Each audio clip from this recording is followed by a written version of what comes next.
My name is Cole Brennan. I am 51 years old, have red hair, and in January 2015, I was driving home late at night on a back road in rural Texas. It was cold that night, unusual for Texas, but we had a cold snap. I was wearing my blue and white plaid shirt, jeans, boots, and a heavy jacket. The road was empty, dark, just me, my truck, and my headlights cutting through the darkness. Then I saw it. Something in the middle of the road. Small. Moving. I slowed down. I got closer. And there it was, a puppy. It couldn't have been more than 8 weeks old. Brown. A Labrador, it seemed. Just sitting there in the middle of the road, staring at my headlights. I honked my horn. It didn't move. I pulled over and got out of the car. Hey! Get off the road. You're going to get run over. The puppy didn't run. Instead, it barked. Sharp. Urgent. Then it turned and ran toward the trees. I should have driven on. I should have assumed it was just a stray animal. But something stopped me. That bark. That look. It wasn't random. It was intentional. So I followed him. Into the trees. Into the darkness. Not knowing that what I would find would save 2 lives. And change mine forever. The puppy ran about 50 yards into the trees, then stopped. It looked back at me, barked again, then kept going. Where are you taking me, little guy? I grabbed my flashlight from the truck, followed carefully. The ground was uneven, covered in brush and fallen branches. Easy to trip, easy to get lost. But the puppy moved with purpose, like it knew exactly where it was going. After a few minutes, I heard it. A voice. Faint. Weak. Help, someone please. My heart jumped. I ran toward the sound. The puppy was already there, sitting next to something in a small clearing. A car. Wrecked. Smashed into a tree. The front end crumpled. No lights. No sign of life except that voice. Hello? Can you hear me? Help, please. I ran to the car. The driver's side door was jammed. I pulled hard, braced my foot against the frame, yanked with everything I had. It gave way with a screech of metal. Inside was a woman, early 30s maybe, pale, blood on her forehead, conscious but barely. Are you okay? Can you move? My daughter, back seat please. I shone my light into the back, and there she was, a little girl, maybe 6 years old, strapped into a car seat, unconscious, not moving. I'm getting you out, both of you. Hold on. I checked the woman first. No obvious broken bones, but she was in shock. I helped her out carefully, laid her on the ground away from the car. Then I went for the girl. The car seat was jammed against the crushed frame.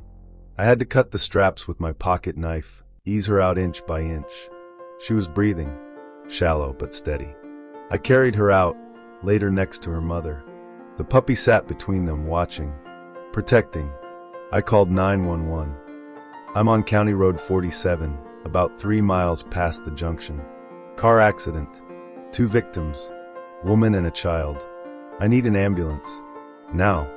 How long have they been there, sir? I looked at the woman. Ma'am, when did you crash? This morning. We've been here all day. All day.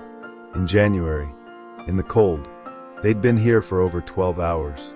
Tell them it's urgent, I said into the phone. They've been here since this morning. Hypothermia. Possible head trauma. While we waited, I wrapped them in my jacket and an emergency blanket from my truck. The woman was drifting in and out. The girl hadn't woken. What's your daughter's name? I asked, trying to keep the woman conscious. Emma. Her name is Emma. Emma's going to be okay. I promise. The puppy stayed close. I noticed now how thin it was. Ribs showing. Dirty. It had been living rough. Where did you come from, boy? I whispered. The woman heard me. He's ours. We were bringing him home, from the shelter. The crash. I thought he ran away. The pieces clicked. They'd crashed with the puppy in the car. The puppy had gotten out, probably through a broken window. And instead of running into the wilderness, he'd stayed. All day, guarding them, waiting for help. And when help didn't come, he'd gone to find it. He'd gone to the road. Blocked traffic. waited for someone to follow. An 8-week-old puppy had saved his family. The ambulance arrived 20 minutes later. Paramedics took over, stabilizing both mother and daughter. They were rushed to the hospital in Lubbock, the nearest city. I followed in my truck, the puppy on the passenger seat. He was shaking, exhausted, but he wouldn't let me leave him behind. At the hospital, I waited. Hours. Pacing. Drinking terrible coffee. The puppy slept on a chair in the waiting room, people stopping to pet him, amazed when I told them what he'd done. Finally, a doctor came out. "Are you the one who found them?" "Yes." "How are they?" "The woman, her name is Sarah Mitchell, has a concussion, mild hypothermia, and some bruising. She'll recover fully. The daughter, Emma, is more serious. Head trauma. We're monitoring her closely. But you got them here in time. Another few hours." He didn't finish. He didn't have to. "Can I see them?" "Sarah's awake. Room 214. I went up. Knocked softly. Sarah was in bed, bandaged, but her eyes were open. "You," she said, voice hoarse. "You saved us." "I didn't. Your puppy did." Tears filled her eyes. "Biscuit. We'd just adopted him that morning. From the shelter. I was driving home, got distracted, went off the road. My phone flew out the window. I couldn't call for help. I kept hoping someone would see us, but that road, it's so empty." "Biscuit stayed with you all day?" "He kept us warm. Curled up between Emma and me. Kept licking Emma's face, trying to wake her. I thought we were going to die. And then he left. I thought he'd abandoned us. But he was getting help. He found me, blocked the road until I stopped, then led me straight to you." She sobbed. "Can I see him? Please." I brought Biscuit up. Hospital policy didn't allow dogs, but the nurse looked the other way. Biscuit jumped onto the bed carefully, like he knew Sarah was hurt. She hugged him, crying into his fur.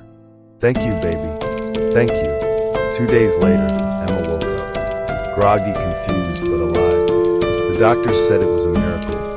Another hour in the cold, and she might not have made it. But she did, because of Biscuit. Sarah and Emma recovered fully. They went home 3 weeks later. I visited them once they were settled. Their house was small but warm. Emma ran around, playing, full of energy.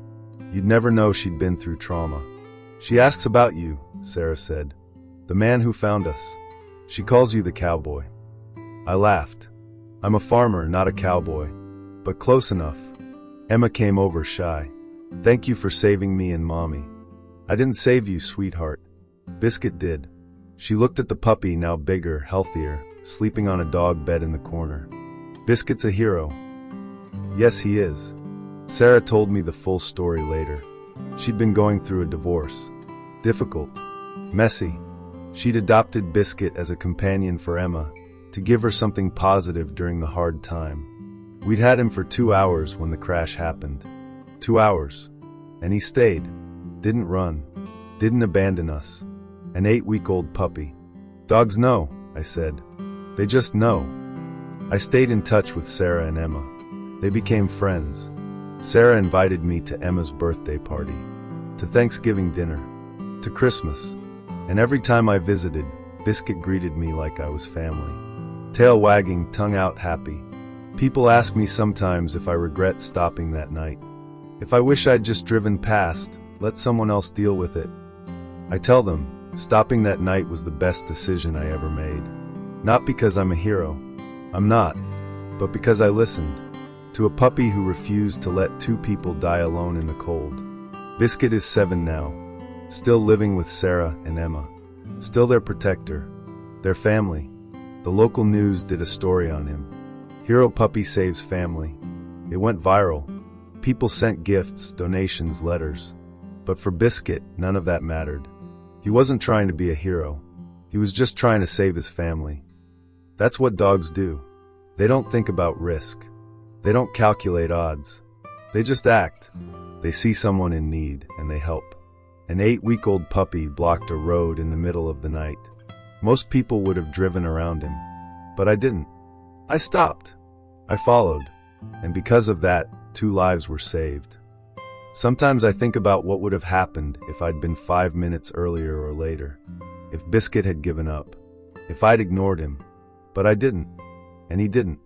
And that's what matters. A puppy blocked the road at night. The truth behind it saved 2 lives. But it also taught me something. We're all connected, humans and animals. And sometimes the smallest among us are the bravest. Biscuit didn't know he was too young to be a hero. He just knew his family needed help. And he found it. That's loyalty. That's love. That's what dogs do. Before I go, I want to hear from you. Drop a comment below and tell me, what city are you watching from? I'd love to know where our Paws of History community is. And if this story reminded you that sometimes the smallest heroes make the biggest difference, then hit that subscribe button. We have so many more incredible true stories to share. Stories that will restore your faith in the bond between humans and animals. Thank you for watching. And thank Biscuit, because on a cold January night in Texas, he proved that courage doesn't have an age limit. Stay safe, and always stop for the ones who need help. You never know whose life you might save.